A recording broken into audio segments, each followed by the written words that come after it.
narrative. Thanksgiving was supposed to be a night of gratitude, a time to gather with family and friends, share a meal, and appreciate what we had.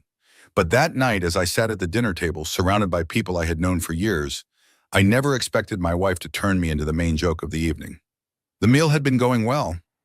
Everyone was enjoying the food, laughing, and swapping stories. I was engaged in a conversation with my brother-in-law when my wife's voice suddenly cut through the room. "Oh, come on," she said loudly, smirking. "You guys should be thankful. At least you have something exciting going on. I can't say the same for what happens in our bedroom." For a second, there was silence. Then, scattered chuckles. Some tried to mask their amusement by taking a sip of their drinks or looking down at their plates. But the damage was already done. My wife's words had landed exactly how she wanted them to. She had thrown me under the bus for her own entertainment. I felt the heat rise to my face, but I forced myself to stay calm. I looked around the table, seeing the uncomfortable expressions mixed with poorly hidden grins. Some of the guests awkwardly shifted in their seats, while others stole glances at me, waiting to see how I would react. I could have said something right then, but what was the point? Calling her out in front of everyone would only make things worse. Instead, I picked up my glass, took a slow sip, and acted as if the comment didn't bother me. But inside, something changed. This wasn't just a tasteless joke. It wasn't just an offhand remark made in the heat of the moment. It was deliberate. And the worst part?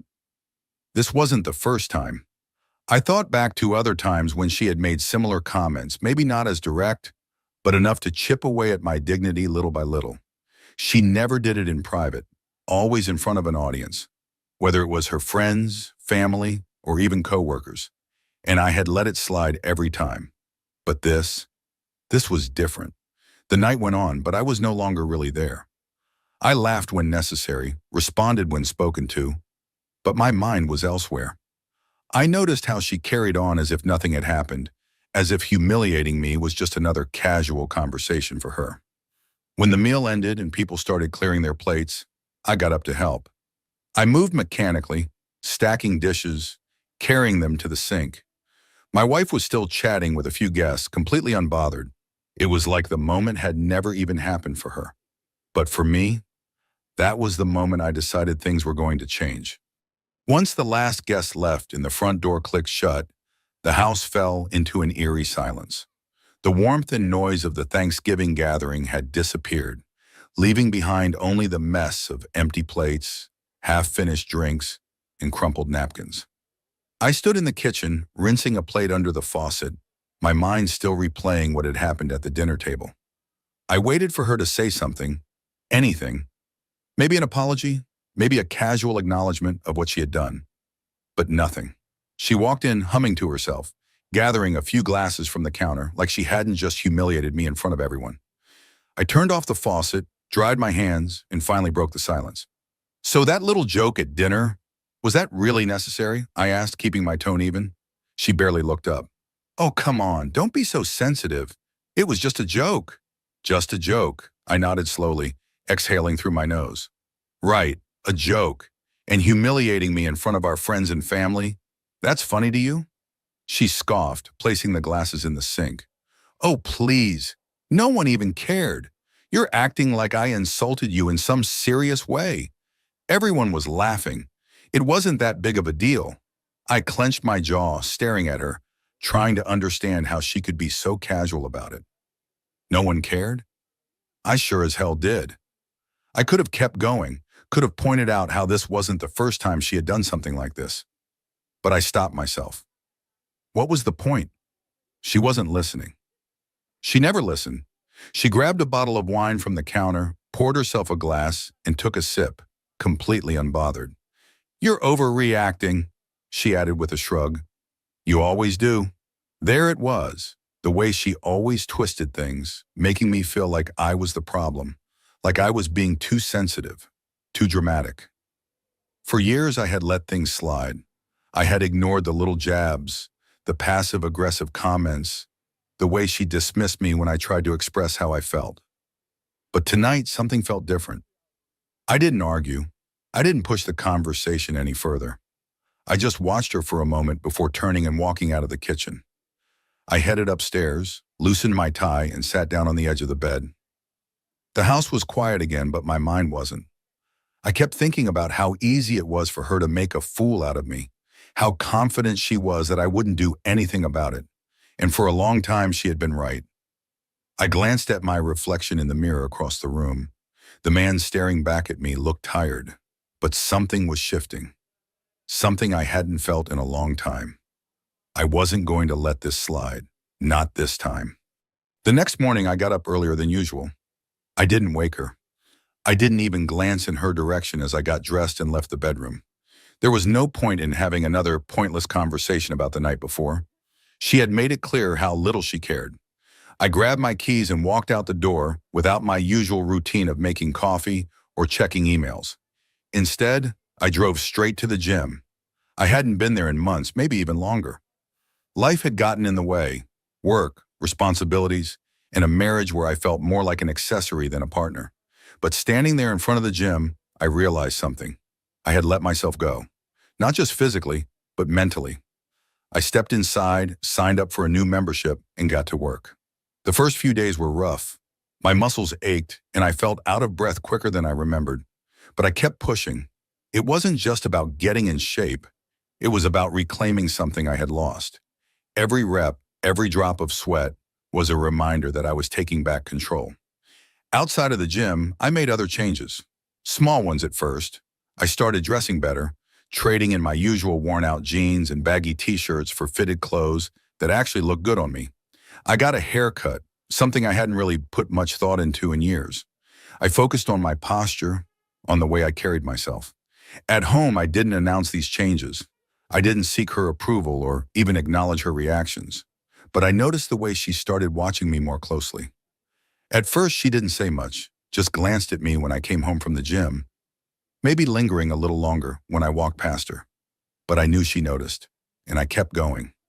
I took on new projects at work, put in extra effort, not because I was trying to impress anyone, but because I wanted to remind myself of what I was capable of. I reconnected with friends I hadn't spoken to in a while. I started making plans without asking for her opinion, without checking if it was convenient for her. For years, I had been living on autopilot, moving through life in a way that made things easier for her. But now I was doing things for myself. One evening after coming back from the gym, I walked into the kitchen to grab a bottle of water. She was sitting at the table, scrolling through her phone, but when she saw me, she set it down and tilted her head. "You've been going to the gym a lot lately," she said, her tone light but laced with something else. I twisted the cap off my water bottle and took a sip. "Yeah." She waited like she expected me to say more. When I didn't, she forced a small laugh. "What brought that on?" I shrugged, leaning against the counter. Felt like it was time for a change. She studied me for a moment, and for the first time in a long time, I saw something in her expression that I hadn't seen before. Uncertainty. I didn't say anything else. I didn't need to. I just took another sip of water, nodded, and walked past her, leaving her sitting there wondering what was coming next. Over the next few weeks, I kept moving forward. I didn't slow down. I didn't explain myself. I didn't seek her validation, and that more than anything seemed to rattle her. She started paying closer attention, watching me as I came home, eyeing my phone when it buzzed, throwing in casual comments about how I was acting different. But I wasn't acting. I was different. I wasn't waiting around for her approval anymore. At first, she tried to brush it off, pretending like she didn't care. But I could tell it was getting to her.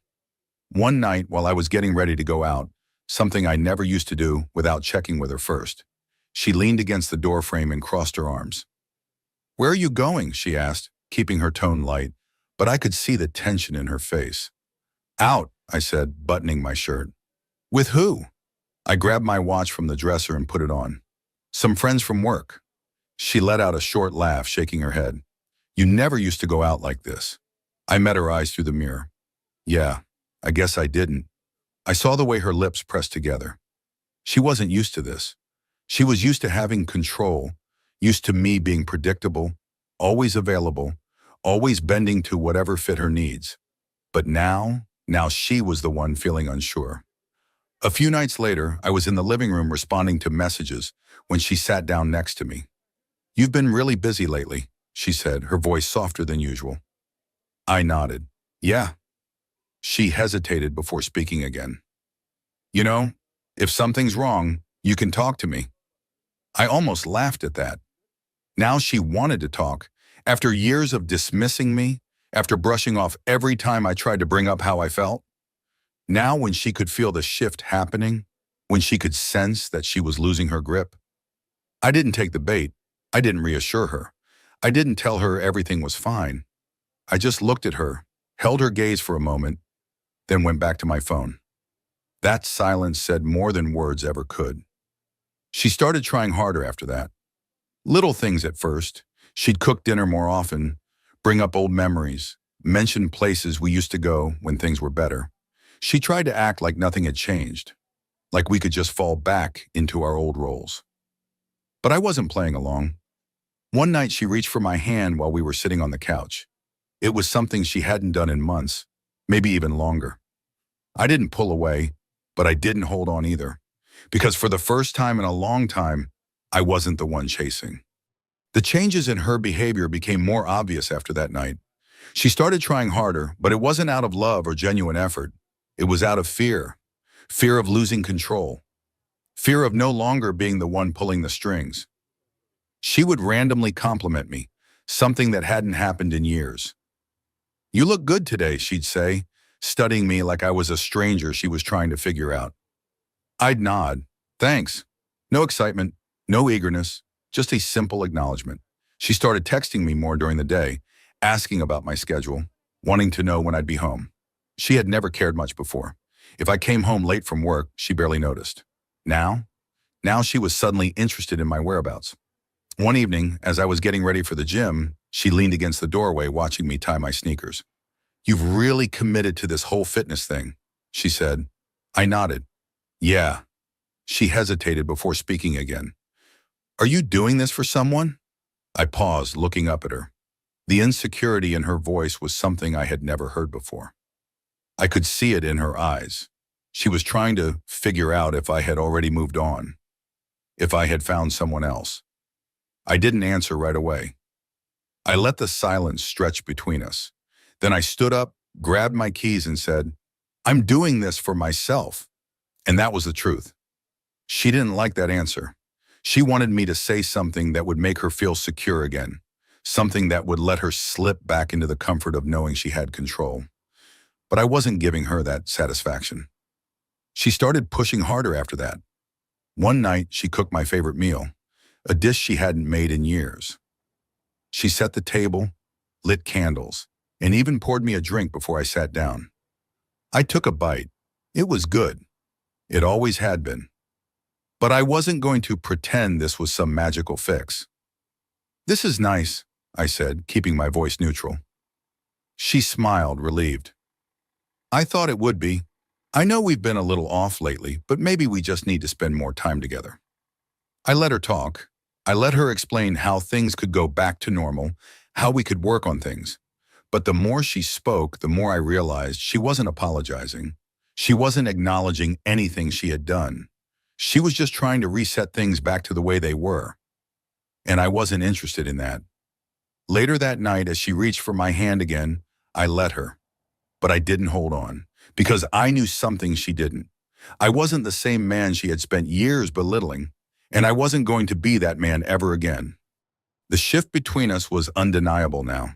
She could feel it just as much as I could. The difference was I had accepted it. She was still trying to fight it.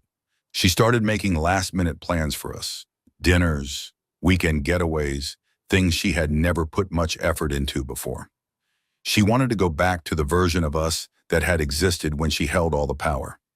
But that version of me was gone. One evening, she came home earlier than usual. I was in the living room reading when she sat across from me. I was thinking, she started, tucking her hair behind her ear. "Maybe we should go on a trip. Just us. Get away for a while." I closed my book and looked at her. "Why now?" She shrugged, forcing a smile. "I just think we need it." Need it. I knew what she meant. She needed it. She needed to believe that I could still be pulled back into place, that she could smooth over the damage she had done with a few romantic gestures. But I wasn't interested in playing pretend. I don't think that's a good idea, I said. Her smile faltered. Why not? I sighed, setting the book down. Because I'm done. The words landed heavy between us. She blinked, as if trying to process what I had just said. Done with what? She asked, her voice quieter now. I leaned forward, resting my elbows on my knees. Done with this. Done pretending that what happened at Thanksgiving was just a joke. Done ignoring the way you've treated me for years. Done being the guy you can take for granted. Her face tightened. So that's it? You're just giving up on us? I let out a small laugh, shaking my head. You gave up on us a long time ago. The only difference is I finally noticed. She opened her mouth like she wanted to argue, but then she closed it. Maybe she knew I was right. Maybe she just didn't have the energy to fight anymore. For a long moment, she just sat there. Then she swallowed hard and nodded. So what now? I exhaled, standing up. Now I move on. And I did. The next few weeks were a process, sorting things out, making arrangements, figuring out what life would look like without her in it. But the truth was, I had already started moving on long before that conversation. The moment she humiliated me at Thanksgiving, something inside me had shifted. And from that point on, every step I had taken, every choice I had made, it had all been leading me here. To a life where I was no longer defined by the way she saw me. To a life where I chose me. So you must be wondering what became of that fateful Thanksgiving day. The divorce was a mess. Lawyers, arguments, division of assets. It was everything you'd expect from a marriage that had been falling apart long before either of us admitted it. She didn't take it well. At first, she tried to act indifferent, as if it didn't bother her. Then came the anger, the accusations, the sudden desperation to fix what she had spent years breaking. But it was too late. Walking away wasn't easy, but staying would have been worse. And now I'm living life on my own terms. No more walking on eggshells. No more being the punchline to someone else's jokes. I built myself back up, not for revenge, not to prove a point, but because I deserve better. So if you're sitting there wondering if it's worth it to reclaim your self-respect, let me make it simple for you. It is. Our story has come to an end. If you've made it this far, how about subscribing to our channel? It helps us immensely. I've selected 2 other videos for you that I'm sure you'll enjoy. Feel free to click on them. I'll be waiting for you in the next story. See you soon.